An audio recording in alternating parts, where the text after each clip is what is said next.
as we forgive those who trespass against us. And lead us not into temptation. Christianity, Judaism, Islam, and Hinduism, just to mention a few of the most popular religions. What most of these approaches have in common doesn't matter whether it's religion such as Christianity, a way of living such as yoga, or certain philosophies, is how we live our life. What we actually want and do every moment in our life.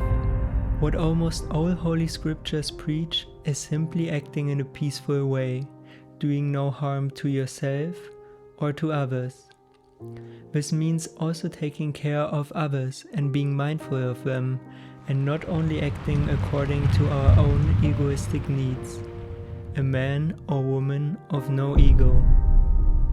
The Bible says, "You shall not murder, you shall not commit adultery, you shall not steal." There you have it. Not satisfied? Okay, let's look at Kant's philosophy, the most basic form of the categorical imperative. Only act according to the maxim by which you can at the same time want it to be a general law. Or Freud's ego that tries to comprise the id and superego, trying to balance the fulfillment of egoistic needs and moral obligations. And the same goes for yoga or any other kind of spiritual, religious, philosophical or psychological approaches. Some people find the philosophical way very helpful, but still it's so difficult to live and act in a morally valid way. You want to be a good person and treat your neighbor in a good way, but then you see this bastard throwing rubbish over the fence and you just think, how the hell should I tolerate and accept this guy? And now God comes into play. Most of us rather tend to be unconscious. We do not always treat others in a respectful way, defensively reacting on our emotions, being egoistic, trying to get rid of unpleasant feelings. But when you create something higher, something divine, you have a clearer picture of someone or something that you can serve. You are not acting according to your selfish needs, but rather serving something higher.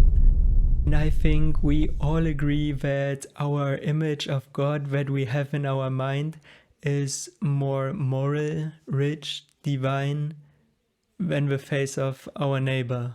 But now let's move on to the next question that you might have asked yourself already. Does God exist? As already mentioned, the mental image or idea that we have of God is a creation that we have come up with ourselves. So he can exist in our mind. But let's rather look at something else which is even more interesting, which is the way how people approach this whole question. Either you say, this is simply bullshit, there's no such thing as God that exists. Or you say, okay, there is God, and I believe in him, her, it, whatsoever. But the actual problem with both of those approaches is the same, and I already mentioned it in the last video about the purpose of religion. The result, so the way of reasoning which follows this process, is the same.